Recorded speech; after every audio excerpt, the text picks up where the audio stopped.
जय श्री राम दोस्तों। आपका दिन मंगलमय हो और इसी मंगल कामना के साथ शुरू करते हैं आज की कथा। तो दोस्तों, पिछली कथा में आपने सुना कृष्ण की बहुत ही मनमोहक कथा सुनी।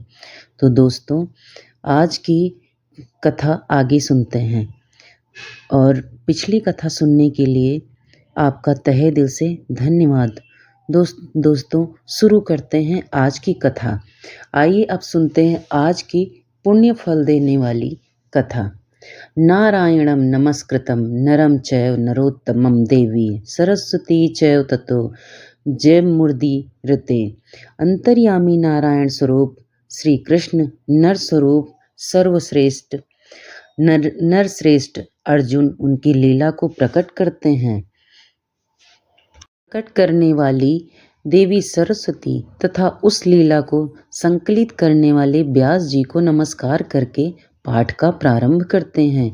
नारद जी ने पूछा, हे भगवान, अब मैं गणेश खंड को, जो मनुष्य के संपूर्ण मंगलों का भी मंगल स्वरूप है तथा गणेश जी की जन्म वृतांत से परिपूर्ण, उसे सुनाना चाहता हूँ। हे जगदीश्वर, भला पार्वती जी के शुभ उदर से सुरश्रेष्ठ गणेश जी की उत्पत्ति कैसे हुई? किस प्रकार पार्वती जी ने ऐसे पुत्र को प्राप्त किया? गणेश जी किस देवता के अंश से उत्पन्न हुए थे? उन्हें जन्म क्यों लेना पड़ा?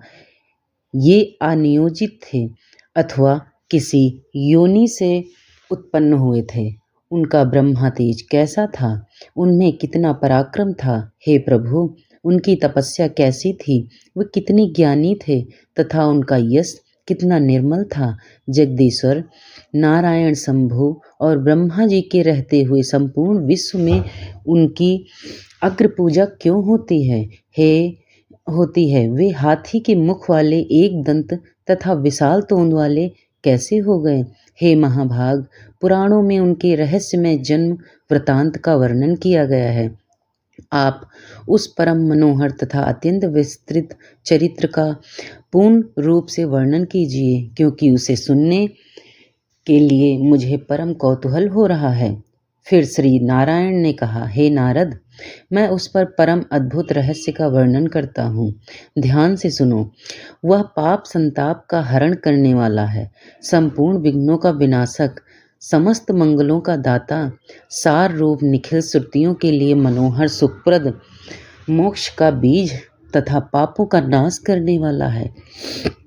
हे महामुनि, दैत्यों द्वारा पीड़ित हुए देवताओं की तेजो राशि से उत्पन्न हुई देवी ने दैत्य समुदाय का संहार कर डाला। उसके बाद फिर दक्ष की कन्या होकर प्रकट हुई। उस समय उन देवी का नाम सती था।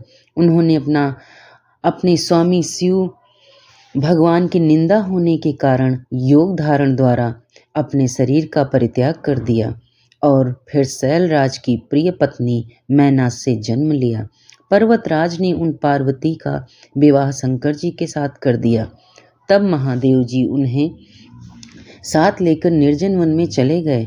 वहाँ दीर्घ काल तक शंकर पार्वती जी का विहार चलता रहा।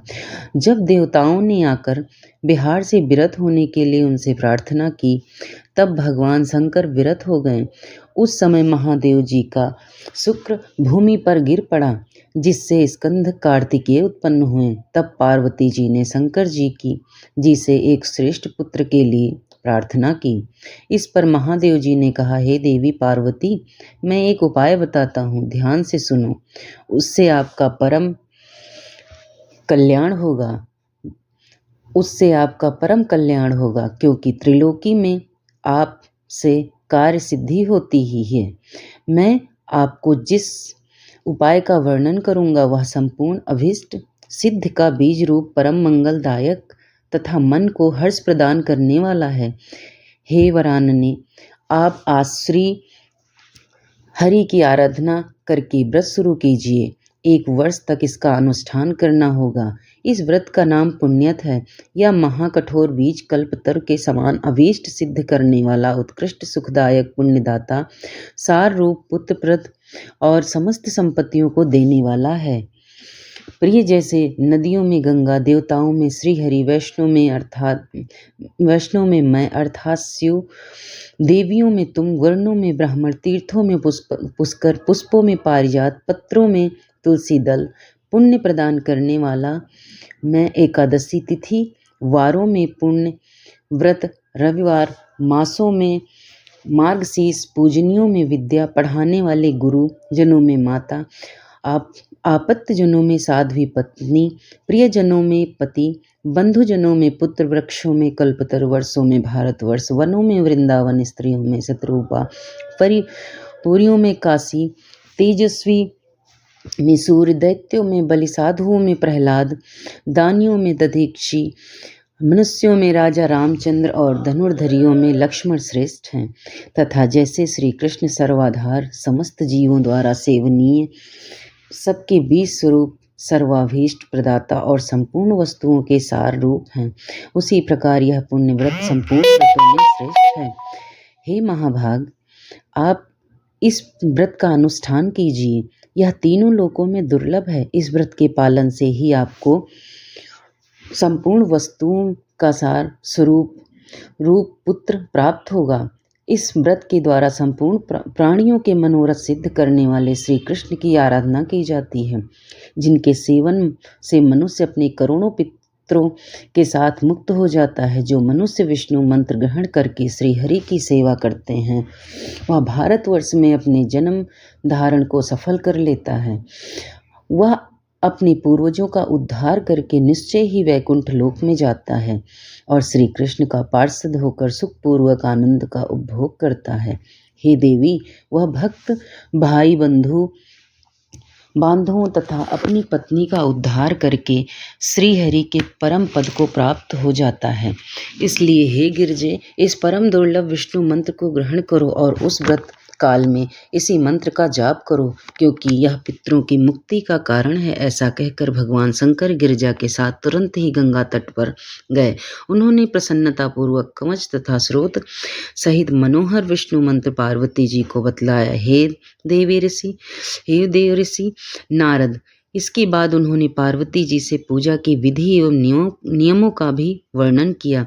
आगे श्री नारायण भगवान कहते हैं कि नारद, पुण्य व्रत का विधान सुनकर पार्वती जी का मन प्रसन्न हुआ। उसके बाद उन्होंने व्रत को संपूर्ण विधि के विषय में प्रश्न करना शुरू किया। माता बोली, हे नाथ, आप वेद वक्ताओं में श्रेष्ठ, करुणा के सागर तथा परस्पर हैं, परात्पर हैं। हे दीन बंधो, इस व्रत का विधान मुझे बताइए। हे प्रभु, कौन से द्रव्य और फल इस व्रत में उपयोगी होंगे? इसका समय क्या है और किस नियम का पालन करना पड़ता है? इसमें आहार का क्या विधान है और इसका क्या फल होता है? यह सब मुझ पर विनम्र सेविका से वर्णन कीजिए। और साथ ही एक उत्तम पुरोहित पुष्प करने के लिए, ब्राह्मण और सामग्री जुटाने के लिए भृत्य को भी नियुक्त कर दीजिए। इसके अतिरिक्त और भी व्रत उपयोगी वस्तुएं दें, जिन्हें मैं नहीं जानती हूँ, वह सब भी इकट्ठा करवा दीजिए, क्योंकि हे स्वामी, स्त्रियों के लिए स्वामी ही सब कुछ प्रदान करने वाला होता है। स्त्रियों की 3 अवस्था होती है, कौमारी, युवा और वृद्ध। कुमार अवस्था में पिता, युवा अवस्था में पति और वृद्धा अवस्था में पुत्र सब तरह से पालन करने वाला होता है। फिर भी महादेव जी बोले, हे देवी, उपयोगी द्रव्यों तथा फलों का वर्णन करता हूँ, सुनो। इस व्रत के हेतु मैं फल पुष्प लाने के लिए 100 शुद्ध ब्राह्मणों की सामग्री जुटाने के लिए 100 भ्रांतियों को और बहुसंख्यक दासियों को तथा पुरोहित के स्थान पर सनत कुमार को, जो संपूर्ण व्रतों की विधि से ज्ञाता, वेदांत से पारंगत, विद्वान और भक्तों से सर्वश्रेष्ठ, सर्वज्ञ, उत्तम ज्ञानी है और मेरे ही समान है, उन्हें नियुक्त करता हूँ। तुम इन्हें ग्रहण करो। हे देवी पार्वती, शुद्ध समय आने पर नियम पूर्वक व्रत का अनुष्ठान करना चाहिए। प्रिय माघ मास के शुक्ल त्रयोदशी के दिन इसका आरंभ शुभ होता है। उत्तम व्रती को चाहिए वह व्रत आरंभ करके आरंभ के पूर्व दिन उपवास करे और शरीर को अत्यंत निर्मल करके यत्नपूर्वक वस्त्र को धोकर स्वच्छ कर ले। फिर दूसरे दिन अरुणोदय वेला में शय्या से उठ जाए और मुख शुद्ध करके निर्मल जल से स्नान करे। इसके बाद हरि स्मरण पूर्वक आचमन करके पवित्र हो जाए। फिर भक्ति सहित श्री हरि का अर्घ देकर शीघ्र ही घर लौट आए। वहाँ धुली हुई धोती और चादर धारण करके पार्वती आसन पर बैठे। फिर आचमन और तिलक करके अपने नित्य कर्म समाप्त कर तत्पश्चात पहले प्रयत्न पूर्वक पुरोहित का वर्ण करके स्वास्ति वाचन पूर्वक कलश स्थापना करें। फिर वेद विहित संकल्प करके इस व्रत का अनुष्ठान करें, शुद्ध कर दें। फिर सुहाग और श्रृंगार आदि की सामग्री सहित समर्पित करने की बात कहकर शंकर भगवान फिर से बोले, हे देवी, पुत्र प्राप्ति के लिए कूष्मांड, नारियल तथा श्रीफल, इन फलों को भी श्री हरि को अर्पण करना चाहिए। हे दुर्गे, श्री कृष्ण को प्रसन्न प्राप्ति के हेतु अनेक प्रकार का स्वादिष्ट एवं मधुर नैवेद्यों का भोग लगाना चाहिए। इस व्रत में श्री कृष्ण को प्रसन्न के लिए भक्ति सहित तुलसी दल में संयुक्त अनेक प्रकार का पुष्प निवेदन करना चाहिए। व्रती को चाहिए कि वह व्रत काल में जन्म जन्मांतर से अपने धन धान्य को ही समर्पित के लिए प्रतिदिन 1 सहस्त्र ब्राह्मणों को भोजन कराए। हे देवी, प्रतिदिन पूजन काल में पुष्पों से भरी हुई सहस्त्र अंजलियां समर्पित करके तथा भक्ति की वृद्धि के लिए सहस्त्र बार प्रणाम करना चाहिए। हे सुव्रते, व्रत काल में 6 मास तक फलाहार और एक पक्ष तक जल पीकर रहना चाहिए। अग्निदेव के लिए 100 अखंड रत्न का दान करना चाहिए। रात्रि में कुशासन विधाकर नित्य जागरण करना उत्तम है। हे देवी, इस प्रकार व्रत की भली पूर्ण होने पर उसके बाद व्रत का उद्यापन करना चाहिए। उस समय 308 डालियों जो वस्त्रों से ढकी हुई हों तथा भोजन के पदार्थ तक यज्ञोपवीत और मनोहर उपहारों से सजी हुई हूँ, वह दान करना चाहिए। 1308 ब्राह्मणों को भोजन तथा 1308 तिल की आहुतियाँ देने का विधान है। फिर व्रत समाप्त हो जाने पर विधि पूर्वक 1360 स्वर्ण मुद्राओं की दक्षिणा देनी चाहिए। इसके अतिरिक्त व्रत समर्पित के दिन दूसरी दक्षिणा भी बतलाऊंगा। हे देवी, इस व्रत का फल यही है कि श्री हरि में भक्ति दक्ष हो जाती है।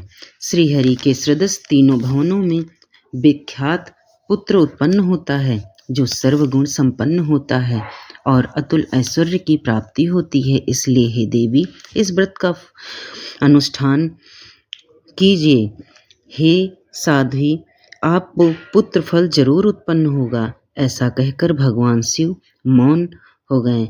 आज का अध्याय यहीं से शुरू होता है दोस्तों।